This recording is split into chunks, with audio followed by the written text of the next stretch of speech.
Hello friends, कैसे हैं आप सभी। मैं शाहबाज आप सभी का अपने यूट्यूब चैनल विधिक जागरूकता में स्वागत करता हूं।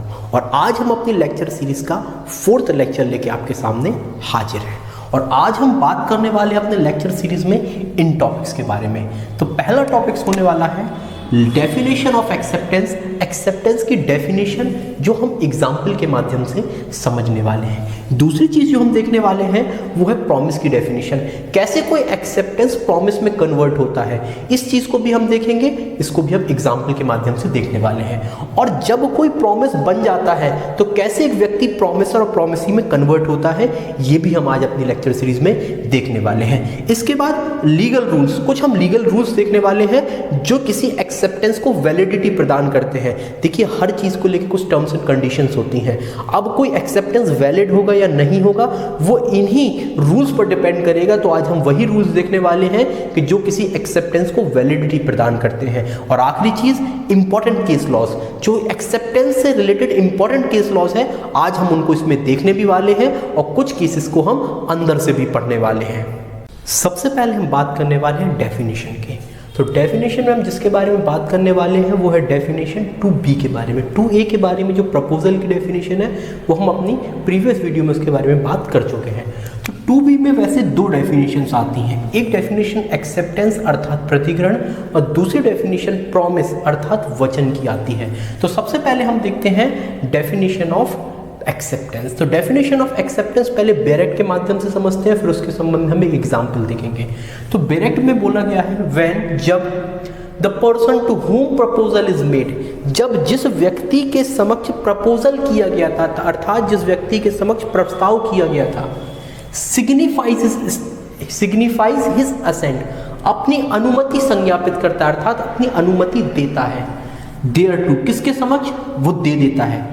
The proposal is said to be accepted, तो जो प्रपोजल था उसको एक्सेप्टेड मान लिया जाएगा अर्थात स्वीकृत मान लिया जाएगा। और जैसे प्रपोजल एक्सेप्टेड होगा वो एक्सेप्टेंस की डेफिनेशन को कंप्लीट करेगा। इसके बाद इसी डेफिनेशन को हम एग्जाम्पल के माध्यम से समझने की कोशिश करते हैं। और हम अपना प्रीवियस एग्जाम्पल जो हमने प्रपोजल के संबंध में दिया था हम उसी को उठा लेते हैं, जहां ए और बी नाम के व्यक्ति हैं। ए नाम का व्यक्ति बी से बोलता है कि मैं तुम्हें अपना पेन 10 रुपए में बेचना चाहता हूं। मतलब यहाँ पे ए ने अपनी विलिंगनेस क्या की, सिग्निफाइज की। मतलब उसने ए के अंदर जो विलिंगनेस थी उसने विलिंगनेस किस तक पहुंचाई, बी तक पहुंचाई। कि विलिंगनेस क्या थी कि मैं अपना पेन तुम्हें बेचना चाहता हूं। तो ये जो था ये आपका प्रपोजल था, इसको हम यहाँ पे नहीं पढ़ने वाले, हम देखने वाले हैं। अब बात किस तक पहुंच गई, बी तक। अब बी तक बात पहुंची तो अब देखिए यहीं से आपकी एक्सेप्टेंस की डेफिनेशन चालू होगी। The person to whom proposal is made, जिस व्यक्ति को प्रपोजल किया जाता है, तो प्रपोजल किसको किया जा रहा है, बी को। सिग्निफाइज इज असेंट, अगर वो अपनी अनुमति दे देता है, मतलब किस पर चीज के प्रति अनुमति, जो प्रपोजल किया था। प्रपोजल क्या था, मैं तुम्हें पेन 10 रुपए में बेचना चाहता हूं। तो अगर अब बी के ऊपर है, बी बोलता है yes I am ready two by your pain in 10 rupees, मैं तुम्हारा पेन 10 रुपए में खरीदने के लिए तैयार हूं।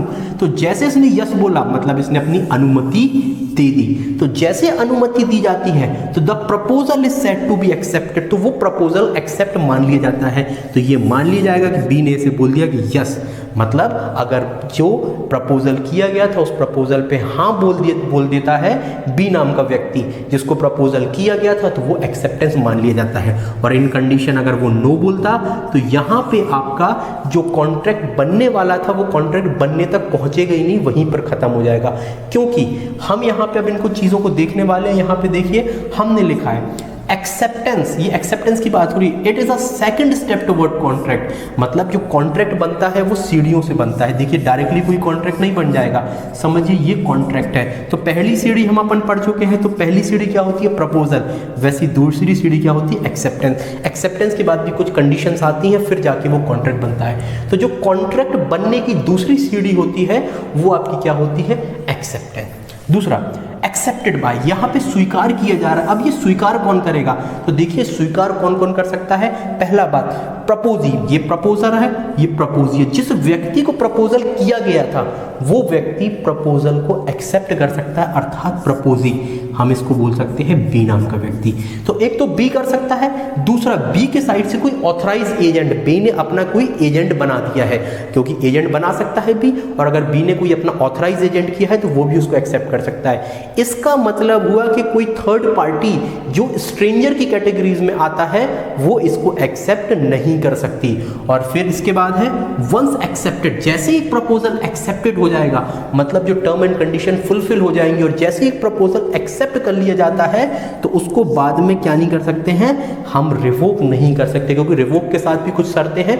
रिवोक का मतलब होता है कब तक उसको वापस ले सकते हैं, तो वो भी कुछ कंडीशंस रहती है कि इस कंडीशन तक वापस ले सकते हो। लेकिन अगर एक बार आपका प्रपोजल पूरा हो जाता है और प्रपोजल को एक्सेप्ट कर लिया जाता है तो एक्सेप्टेंस के बाद आप उसको वापस नहीं ले सकते। इसके बाद हम देखते हैं 2B में दी गई दूसरी डेफिनेशन जो आपकी प्रॉमिस की है। प्रॉमिस की डेफिनेशन अगर हम डायरेक्ट से देखते हैं वो ये बोलता है अ प्रपोजल व्हेन एक्सेप्टेड, जब वो प्रस्ताव प्रपोजल एक्सेप्ट कर लिया जाता है तो ये प्रॉमिस बन जाता है। अब प्रॉमिस वो एक दूसरे के लिए बनता है। अब ये कैसे बनेगा, अर्थात यहाँ देखिए, यहाँ पे ए वही एग्जाम्पल, यहाँ पे बी नाम का व्यक्ति, ए ने बी से बोला मैं तुम्हें क्या बेचना चाहता हूँ, अपना पेन बेचना चाहता हूँ, कितने रुपए में, 10 रुपए में, ये कीमत हुई। तो ये जो ए ने किया ये क्या था, प्रपोजल, और बी ने क्या बोल दिया कि आई एक्सेप्ट, बी ने इस चीज को एक्सेप्ट कर लिया, मतलब जैसा 10 रुपए में बेचने की बात ए ने की थी, बी ने उस 10 रुपए के प्रपोजल को एक्सेप्ट कर दिया कि हाँ मैं तुम्हारा पेन 10 रुपए में खरीदना चाहता हूँ। अब इस कंडीशन में दोनों पार्टीज एक दूसरे के लिए क्या बन जाती हैं, ये एक दूसरे के लिए क्या बन जाती है, प्रॉमिसर और प्रॉमिसरी बन जाती हैं। और ये जो पूरा कंडीशन होती है, ये कंडीशन ये क्या बन जाती है आपकी, ये बनती है प्रॉमिस। अब प्रॉमिस कैसे, यहां पे ए ने जो बी से बोला कि मैं तुम्हें पेन बेचूंगा, तो ये ए का प्रॉमिस है बी से, और बी ने बोला मैं तुम्हारा पेन खरीदूंगा, तो ये बी का प्रॉमिस है ए से। अब ये जो होल ट्रांजैक्शन होता है, ये पूरा का पूरा ट्रांजैक्शन, इसी को हम प्रॉमिस बोलते हैं। और प्रॉमिस के साथ हमेशा क्या होता है, प्रॉमिस एक दूसरे के लिए होता है। ए का प्रॉमिस बी के लिए रहेगा, बी का ए के लिए, अर्थात एक व्यक्ति पर लाइबिलिटीज नहीं आती हैं। अगर ए ने जो अब ए ने प्रॉमिस किया था पेन बेचने का, तो ये ए का प्रॉमिस बी के लिए हो गया, और बी ने जो खरीदने के लिए प्रॉमिस किया था तो ये बी का प्रॉमिस ए के प्रति हो गया, तो ये बन गया आपका प्रॉमिस।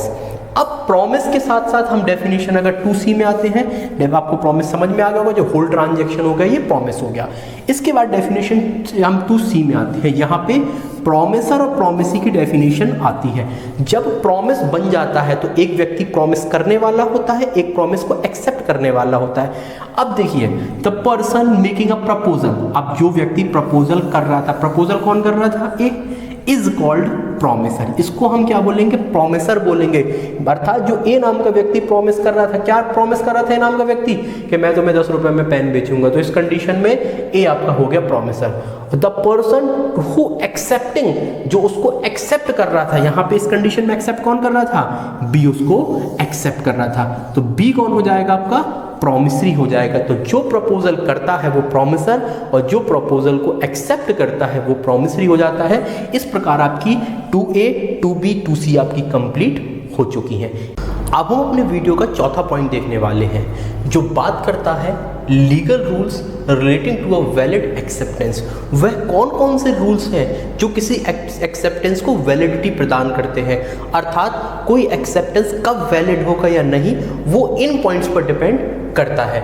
तो सबसे पहला पॉइंट है, it must be an absolute and unqualified. जो एक्सेप्टेंस होगा वो एक्सेप्टेंस हमेशा अनक्वालिफाइड होना चाहिए और एब्सोल्युटली उसको एक्सेप्ट किया जाना चाहिए। समझिए, एग्जाम्पल के तौर पे, अगर ए नाम के व्यक्ति ने बी नाम के व्यक्ति को कोई किसी चीज के बारे में प्रपोजल किया, अब समझिए उसने बोला कि मैं तुम्हें ये चीज बेचना चाहता हूं। अब इस कंडीशन में जो प्रपोजल होगा, वो जो ए ने प्रपोजल किया है उसकी पूरी की पूरी चीज को बी को एक्सेप्ट करना पड़ेगा। तो वही बोलता है इट मस्ट बी एब्सोल्यूट, मतलब बी यहाँ पे कोई कंडीशंस इस प्रकार के ये नहीं बोल सकता कि हाँ मैं इस चीज को लूंगा, इसको नहीं लूंगा। ये मतलब हुआ कि जो चीज ए ने बी से बोला है प्रपोजल में, बी को या तो उसको पूरा का पूरा एक्सेप्ट करना पड़ेगा या तो पूरा का पूरा उसको रिजेक्ट करना पड़ेगा। वो एब्सोल्युटली ही होना चाहिए। अगर वो एब्सोल्युटली नहीं है तो वो वैलिड एक्सेप्टेंस की कैटेगरी में नहीं आएगा। दूसरी बात बोलता है इट मस्ट बी अनक्वालिफाइड। वो अनक्वालिफाइड होना चाहिए। अनक्वालिफाइड का मतलब वो कंडीशन के बिना होना चाहिए, कोई कंडीशन नहीं लगाई जा सकती एक्सेप्ट करने के दौरान बी के द्वारा। जैसे समझिए ए ने बी से बोला कि मैं तुम्हें अपनी काऊ बेचने वाला हूँ, गाय को बेचने वाला हूँ, ए ने बी से बोला। अब बी बोलता है कि हाँ मैं तुम्हारी गाय को खरीदने वाला हूं, तो ये हो गया प्रपोजल और ये हो गया एक्सेप्टेंस। लेकिन जब बी ने इसके साथ एक शर्त जोड़ दी, बी कहता है कि हाँ गाय तो खरीदूंगा लेकिन गाय के साथ मुझे उसका बछड़ा भी चाहिए, काल्फ भी चाहिए। अब बछड़े बेचने के लिए ए ने प्रपोजल नहीं दिया था लेकिन बी ने अपने साथ एक शर्त जोड़ दी। क्या ये एक्सेप्टेंस वैलिड माना जाएगा जो इसने किया? नहीं, ये क्या हो गया, इसमें कंडीशंस आ गई और जैसे ही इसमें कंडीशंस आई ये वैलिड एक्सेप्टेंस नहीं माना जाएगा। इसको हम दूसरे केस के माध्यम से समझते हैं जो बहुत इंपॉर्टेंट केस है, हाइड बनाम रिंच। हाइड बनाम रिंच के केस में था कि एक व्यक्ति ने बोला कि मैं तुम्हें अपना जमीन 1000 पाउंड में बेचना चाहता हूं और बी बोलता है नहीं मैं उसको 950 पाउंड में खरीदूंगा। अब यहाँ पे जो ए ने बोला वो 1000 में बेचने के लिए और बी ने बोला खरीदने के लिए कितने में, 950 में। तो क्या जो ये बी ने किया, बी ने एक्सेप्ट किया? नहीं, इस केस में किया बोला गया था कि बी ने प्रपोजल को एक्सेप्ट नहीं किया, अर्थात ये क्या हो गया, इसने कर दिया है काउंटर ऑफर और ये काउंटर ऑफर माना जाता है। तो वहीं यहाँ पे भी यही कंडीशन होगी कि अगर कोई कंडीशन लगा दी जाती है एक्सेप्टर के द्वारा जो उसको एक्सेप्ट कर रहा है तो वो एक्सेप्टेंस ना मानते हुए उसको हम काउंटर प्रपोजल की कैटेगरी में देखते हैं। तो ये आपको शायद एग्जाम्पल के माध्यम से दोनों चीजें समझ में आएंगी। इसके बाद हम नेक्स्ट पॉइंट देखते हैं जो सेकंड पॉइंट है। सेकंड पॉइंट बोलता है acceptance must be in a manner proposer prescribed, अर्थात ये पॉइंट बोलता है कि जो एक्सेप्टेंस होगा वो उसी मैनर में होगा। किस मैनर में? जिसको प्रपोज करने वाला प्रपोजर ने प्रिस्क्राइब किया था। यहाँ पे देखिए दो व्यक्ति हैं, एक व्यक्ति है ए, एक व्यक्ति है बी। यहाँ पे जो ए नाम का व्यक्ति है ये प्रपोजल कर दे रहा है, इसलिए इसको हम प्रपोजर कहते हैं। अब समझिए प्रपोजर है, प्रपोजर ने कोई मैनर प्रिस्क्राइब किया है। यहाँ से ए ने बी को ऑफर दिया और बी ने बोला कि ए ने बोला बी से कि अगर तुम इस ऑफर को एक्सेप्ट करना चाहते हो तो तुम्हें इस ऑफर को इस प्रकार से एक्सेप्ट करना पड़ेगा। हम एक एग्जाम्पल के तौर पे बोले, उसने बोला कि अगर तुम इसको एक्सेप्ट करोगे तो तुम्हें मुझे लेटर लिख के उसकी एक्सेप्टेंस कबूल करनी पड़ेगी, या अगर तुम्हें वो एक्सेप्ट होगा तो तुम मेल कर देना मुझे। लेकिन अब इसने क्या किया, बी ने ना लेटर दिया, उसने बोला कि क्या लेटर देना क्या मेल देना, उसने एक व्यक्ति अपने सर्वेंट के माध्यम से सूचना किस तक पहुंचा दी, ये तक कि हमें वो चीज एक्सेप्ट है। तो क्या ये वो एक्सेप्टेंस मानी जाएगी?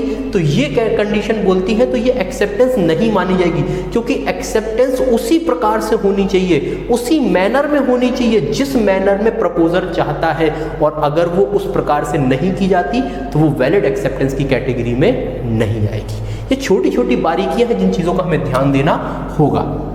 इसके बाद तीसरा पॉइंट, एक्सेप्टेंस मस्ट बी। जो एक्सेप्टेंस होगा वो कैसे किसके प्रति होगा? टू एन ऑफर, वो एक प्रपोजल के प्रति होगा। मतलब जो एक्सेप्टेंस किसके लिए किया जाएगा? प्रपोजल। अब समझिए हमने प्रपोजल आपको दिया नहीं, क्या आप उस चीज को एक्सेप्ट कर सकते? नहीं कर सकते।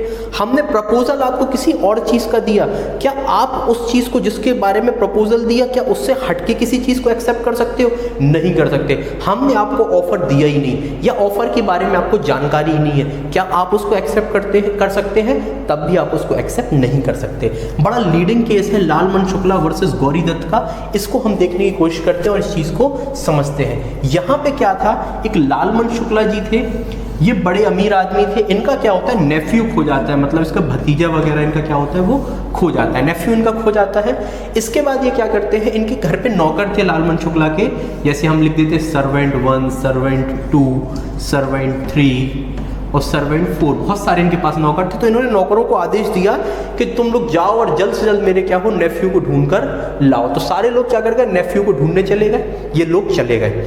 इनके इस समय तक कहानी केवल इतनी थी कि इन्होंने आदेश दिया और ये सब लोग उसको ढूंढने चले गए। इसके बाद काफी समय हो गया, जब तक उनका नेफ्यू नहीं मिला, तो इनको आके एक जन ने एडवाइस दी लालमन शुक्ला को, इनके फ्रेंड ने, और एडवाइस में उन्होंने कहा कि क्यों नहीं तुम एक इनाम घोषित करते हो, एक न्यूज़पेपर में इनाम लिखवा लो कि जो भी तुम्हारे नेफ्यू को लेके आएगा तुम उसको इतना इतना इनाम दोगे। इनको ये सलाह अच्छी लगी लालमन शुक्ला को और इन्होंने न्यूज़पेपर में ऐसे ही एडवर्टाइजमेंट निकाल दिया। जब न्यूज़पेपर में एडवर्टाइजमेंट निकाला उसके बाद मतलब न्यूज़पेपर में एडवर्टाइजमेंट निकल गया है, जिसकी सूचना किसको नहीं है, इनको इसके बारे में सूचना नहीं है। और जो सर्वेंट नंबर 1 था उसको क्या मिल जाता है, नेफ्यू मिल जाता है। लेकिन इतने में इनको पता चल जाता है किसी के माध्यम से कि इसके नेफ्यू को ढूंढने पर भारी रकम घोषित की गई थी। अब ये जो रकम घोषित की गई थी इसके बारे में जानकारी तो इसको थी नहीं, क्योंकि ये ऑलरेडी क्या किए थे, ढूंढने जा चुके, तो पहले मोबाइल वगैरह चलते नहीं थे कि सूचना आपको मिल जाए। अब क्या होता है, जब ये सर्वेंट 1 नेफ्यू को लेके आता है लालमन शुक्ला के पास, तो ये क्लेम करता है कि उसे वो इनाम दिया जाए। तो लालमन शुक्ला बोलते हैं कि तुम्हें इनाम किस बात का दिया है, तुम्हें तो उस ऑफर के बारे में जानकारी ही नहीं थी। तो ये कहते हैं कि नहीं, वो तो जनरल ऑफर था और वो तो सबके लिए था और मुझे जानकारी थी। अब जब इनके बीच में विवाद हुआ तो गौरी दत्त कहाँ जाते हैं, कोर्ट चले जाते हैं। अब जब कोर्ट जाते हैं तो कोर्ट से 2-3 चीज़ें डिसाइड होती हैं। कोर्ट में पहली बात रखी गई, क्या ये जो इनाम था, क्या ये ऑफर था, तो बोला गया बिल्कुल ये इनाम था, ये ऑफर था, कोर्ट ने माना। दूसरी बात आई, क्या ये जनरल ऑफर था, कोर्ट ने ये भी बात को मान लिया कि ये जनरल ऑफर था। लेकिन वो तीसरी बात को लेकर सवाल उठा, क्या जो ऑफर किया गया था, जिसके बाद जो मतलब जिसके बारे में इनको जानकारी नहीं थी सर्वेंट 1 को, क्योंकि इनको ये ऑफर पहले की बाद में किया गया था और ये पहले जा चुके थे, तो क्या जिस व्यक्ति को उस ऑफर के बारे में जानकारी नहीं थी, क्या वो भी उस ऑफर को एक्सेप्ट कर सकता था? तो इस कोर्ट ने इस केस में कहा कि वो उसको एक्सेप्ट नहीं कर सकता था और गौरी दत्त को कोई भी पैसा नहीं मिला। क्यों? क्योंकि उनको उस ऑफर के बारे में तब जानकारी नहीं थी जब उनने काम किया, मतलब जब उन्होंने नेफ्यू को ढूंढा था उनको कुछ नहीं पता था कि ऐसा कोई इनाम घोषित हुआ, ये तो उनको ढूंढने के बाद पता चला था। तो जब आपको ऑफर की जानकारी नहीं थी तो आप ऑफर को एक्सेप्ट भी नहीं कर सकते। इसके बाद हम नेक्स्ट पॉइंट देखते हैं, इट मस्ट बी एक्सप्रेस और इम्प्लाइड। अब जो आपका एक्सेप्टेंस होगा वो एक्सप्रेसली भी हो सकता है अभिव्यक्त तौर पर, और इम्प्लाइडली विवक्षित तौर पे हो सकता है। अब बहुत से लोग बोलेंगे एक्सप्रेस और इम्प्लाइड क्या होता है? एक्सप्रेसली होता है जो बाय वर्ड्स हो, चाहे आपके बोले गए शब्द या लिखे गए। हम ए हैं, हमने आपसे बोला कि मैं आपको अपना ये पेन बेचना चाहता हूँ, क्या आपको एक्सेप्ट है? आपने कहा हाँ मैं एक्सेप्ट करता हूं, चाहे आपने अपने शब्दों से बोला चाहे आपने लिख के दिया। तो ये एक्सेप्टेंस कैसी मानी जाएगी? आपकी एक्सप्रेसली मानी जाएगी। तो एक्सेप्टेंस आपका एक्सप्रेसली होता है। अब बात आती है इम्प्लाइड कैसे होता है एक्सेप्टेंस। तो इम्प्लाइड एक्सेप्टेंस के लिए लिखा गया है, पढ़िए, performance of conditional proposal constitute N acceptance. अगर प्रपोजल के संबंध में कोई कंडीशन लगाई गई थी और ये बोला गया था कि अगर इस कंडीशन को फुलफिल कर लिया जाएगा, तो अगर उस कंडीशन को फुलफिल कर लिया जाता है तो ये इम्प्लाइड एक्सेप्टेंस के अंतर्गत आ जाता है। हमने आपको एक कंडीशन दी, हमने कहा कि हम आपको ये पेन बेचना चाहते हैं और अगर आप इस प्रकार की चीज कर दोगे, मतलब हमने आपको ये नहीं बोला कि आप मुंह से बोलिए, एक्सप्रेसली आपने कुछ जाहिर नहीं किया, हमने कहा कि अगर आप इस प्रकार की चीज कर दोगे, वो ये कंडीशन लगा दी, और जैसे वो कंडीशन हमने बोली, जैसे वो कंडीशन फुलफिल हो जाएगी, हम मान लेंगे आपने एक्सेप्ट किया। और जो कंडीशन हमने लगाई थी, और समझिए उस कंडीशन को आपने क्या कर लिया, एक्सेप्ट कर लिया इम्प्लाइड तरीके से। आपने हमसे मुंह से नहीं बोला कि हम एक्सेप्ट है, लेकिन जो कंडीशन हमने लगाई थी आपने उस कंडीशन को फुलफिल कर दिया। तो वही ये चीज बोलती है परफॉर्मेंस ऑफ कंडीशनल प्रपोजल। जो कंडीशनल प्रपोजल होते हैं वो उसको अगर एक्सेप्ट कर लिया जाता है, जो कंडीशनल प्रपोजल होते हैं अगर उसको एक्सेप्ट कर लिया जाता है तो ये क्या बना देते हैं, ये एक्सेप्टेंस बना देते हैं।